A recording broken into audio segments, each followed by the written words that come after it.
শিকার হয়েছি। অনেকবার জেলে গিয়েছি শুধু বিএনপি করার কারণে। ডান্ডাবেরি করাইছে, এক কারাগার থেকে আরেক কারাগারে মামলা দেওয়া হয়েছে, বিনা কারণে বিস্ফোরক নামক মামলা দেওয়া হয়েছে। বিগত 17 বছর শুধু নয়, 96 থেকে 2001 পর্যন্ত আমি মামলা খেয়েছি দলের জন্য। আমার ব্যক্তিগত কোনো ক্লাস নেই, কারোর সাথে কোনো রকম সম্পৃক্ততা নেই যেখানে আমার মামলা হবে বা ওরকম কোনো কিছু হবে। যখন আমি দলের জন্য মামলা গিয়েছি, দল আমাকে মনোনয়ন দেয় নাই। আমি জানতে পারছি যে মনোনয়ন 2 জনের 1 বা 3 জনের 1 জনকে দেওয়া হবে। সেই সুবাদে যারা দল করে রাজনীতি করে তাদের সর্বশেষ একটা আশা ভরসা থাকে। জনগণের সেবা করার যে জায়গাটা সেটা হলো একটা নির্বাচন, সেই নির্বাচনের মাধ্যমে জনপ্রতিনিধি হয়ে জনগণের সেবা করার যে জায়গাটা সেটা। কিন্তু আমি দীর্ঘদিন আন্দোলন সংগ্রাম করে সেই দলের সাথে সম্পৃক্ত ছিলাম, সম্পৃক্ত আছি। এখন সেই রাজনৈতিক পরিবেশ পরিস্থিতিতে আমাকে অনেক অত্যাচার জুলুম নির্যাতনের শিকার হইতে হয়েছে।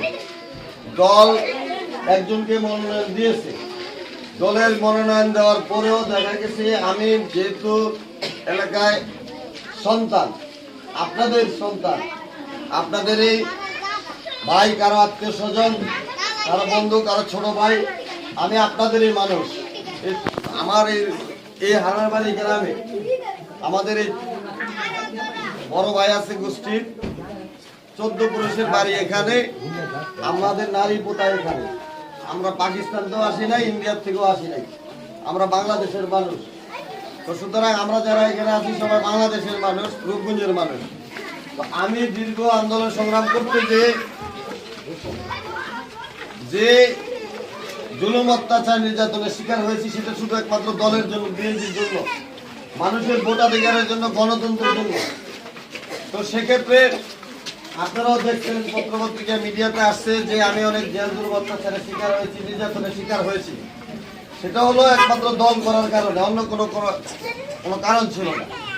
আমি দীর্ঘ আন্দোলন সংগ্রামের রাজপথে ছিলাম, মানুষের ভোটাধিকার রক্ষার জন্য আন্দোলন সংগ্রাম ছিলাম। ঢাকা থেকে একটা ওয়ার্ড ছাত্র দলের সাংগঠনিক সম্পাদক থেকে ধীরে ধীরে, এটা একদিনে হয় না, দীর্ঘ 32 বছরে ওয়ার্ড ছাত্র দলের সাংগঠনিক সম্পাদক থেকে থানা আহ্বায়ক কমিটির মেম্বার, কলেজ কমিটির সাংগঠনিক সম্পাদক, সেন্ট্রাল কমিটির মেম্বার, সেন্ট্রাল কমিটির ছাত্র দলের স্টেট সেক্রেটারি, ছাত্র দলের ভাইস প্রেসিডেন্ট, যুব দলের স্টেট সেক্রেটারি, দীর্ঘ পথ আমার পাড়ি দিতে হয়েছে। সেই পথ পাড়ি দিতে গিয়ে আমার সংসার, আমার বাবা মা, ভাই বোন, আত্মীয় স্বজন, অনেকের জানা যায় আসতে পারে নাই। বিগত 17 বছর অনেক আত্মীয় স্বজন মারা গেছে আমার গ্রামে, আমার আশেপাশের গ্রামে আত্মীয় স্বজন জানা যায় আসতে পারে শুধু বিএনপি করার কারণে, যে গ্রেফতার করা হবে। অনেক চাপ, অনেক কিছু, আমার নেতা কর্মীদের অনেক হুমকি দামকি, আমাদের সহকর্মীদের অনেকের হুমকি দামকি দেওয়া হচ্ছে, আপনারা জানেন। আমি চেয়েছিলাম এমন একটি বাংলাদেশ, যে বাংলাদেশে জনগণের ভোটাধিকার জনগণ দিবে, যার ভোট সে দিবে, একটা ভালো প্রতিনিধি নির্বাচিত করবে, একজন ভালো মানুষ নির্বাচিত করবে, যার কাছে জনগণের দুঃখ, যার কাছে জনগণের আশা ভরসা প্রত্যাশা থাকবে। আমি সেটা জন্য নির্বাচনে নেমেছিলাম যে একজন ভালো মানুষ, রূপগঞ্জের মানুষ ভোট দিবে। আমি দীর্ঘ প্রত্যাশা নিয়ে রাজনীতি করে এখানে এসেছি। শুধু আমি আমার অর্থ বাণিজ্য করার জন্য না, আমি, আপনারা জানেন যে রূপগঞ্জে অনেক পলট বাণিজ্য হয়েছে, অনেক কিছু হয়েছে, আমি কোনোটার সাথে জড়িত না। আমি কোনো চাঁদাবাজির সাথে জড়িত না, আমি কোনো দখলবাজির সাথে জড়িত না, আমি কোনো মাদক কারবারির সাথে জড়িত না। আপনারা জানেন আমি এই এলাকায় আসছি যে আমি এলাকার মানুষের দীর্ঘদিন পরে এলাকায় আসতে হয়েছে আমার। আমি মানুষের সেবা করার জন্য আসছি, আমি মানুষের পাশে থাকার জন্য আসছি।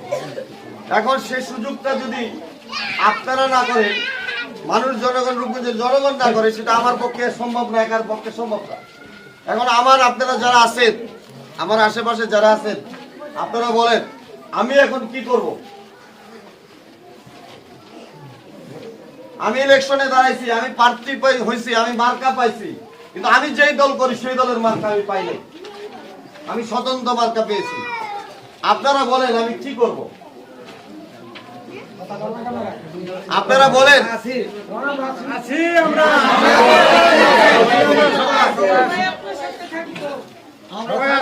এখন আপনারা যদি নির্বাচন করতে যান, নির্বাচন আসলে দেখা যায় মারামারি হয়, কাটাকাটি হয়, অনেক কিছু হয়, তর্ক বিতর্ক হয়, অনেকে ক্ষয়ক্ষতি হয়। আমি সেটা চাচ্ছি না। আমার কথা হলো যে এলাকায় স্বাধীনভাবে মানুষ চলতে পারবে না, স্বাধীনভাবে কথা বলতে পারবে না, বাক স্বাধীনতা থাকবে না, সেই নির্বাচন আমি করব না। আপনারা যদি চান যে একজন মানুষ মারা যায়, কালকে একজন কাঞ্চনে মারা গেছেন,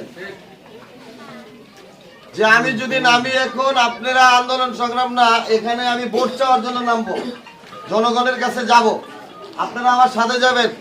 আপনাদের যদি অত্যাচার নির্যাতন করে হুমকি দামকি অলরেডি ফোনে আমার মেসেঞ্জারে আমার এই হুমকি দামকি দিচ্ছে, তাহলে আপনাদের কি করবে? এটা স্বাভাবিক কোনো কিছু নেই। আমি হয়তো রাজনীতি থেকে বিদায় নিতে পারি, যে রাজনীতির আশায় আমি দীর্ঘ 32 বছর রাজনীতি করছি, সেই রাজনীতি থেকে হয়তো বিদায় নিতে পারি। দল আমাকে বহিষ্কার করছে সাময়িকভাবে, হয়তো আমি আর একজন যে রাজনীতি না, বাংলাদেশের রাজনীতি নাও থাকতে পারি। কিন্তু আমার জনগণ যদি চায়, রূপগঞ্জের মানুষ, আমি মার্কায় এনে দিয়েছি, সেই জনগণ যদি চায় যে মার্কায় ভোট দিবে, আমাকে ফিরে নেওয়ার একমাত্র পথ হলো যে আমার দল আমাকে ফিরে নেবে যদি আপনারা বিজয়ী করতে পারেন।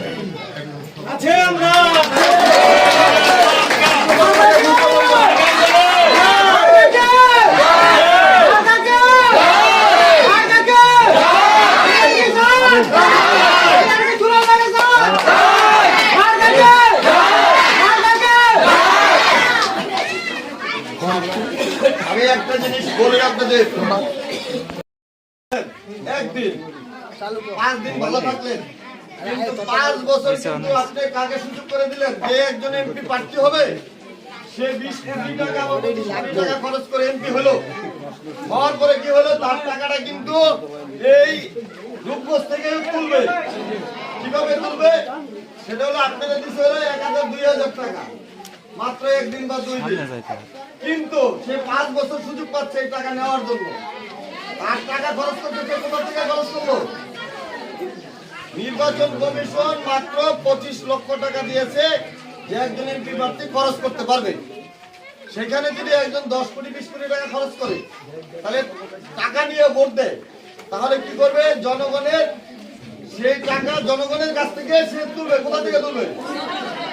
না হলে কি করবে? ব্যাংক থেকে লোন নেবে, লোন নিয়ে আর ব্যাংকের টাকা ফেরত দিবে না। এই তো আমরা তো, আমি আমার ব্যক্তিগতভাবে আমি কোনো ব্যাংক থেকে 1 টাকা লোন নেই নাই, আমার কোনো লোন নাই, আমার বাপ চাচা কেউ লোন নেয় না ব্যাংক থেকে, আমরা কোনো লোন নিই নেই।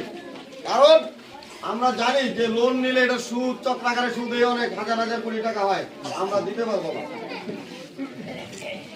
তাহলে আমরা লোন নিব কেন? আমার 10 কোটি 20 কোটি টাকা সম্পদ, কিন্তু আমি 100 কোটি টাকা লোন আমি নিতে পারবো না। এই লোনের বয়ার বহন করার ক্ষমতা আমার নাই। সুতরাং আমি 1 টাকা লোন নেই নেই, আমার 1 টাকা লোন নাই। আপনারা আমার হলফনামায় দেখবেন আমি 1 টাকা লোন নেই নেই, যা আছে তা আমি প্রকাশ করছি জনগণের সম্মুখে। আমার হলফনামায় যা আছে আমি জনগণের ওপেন করে দিয়েছি যে আমার এই আছে। যাই হোক, আমি আজকে দীর্ঘদিন মনে করেন 22 তারিখ থেকে আমার নির্বাচনী প্রচারণায় নামার কথা।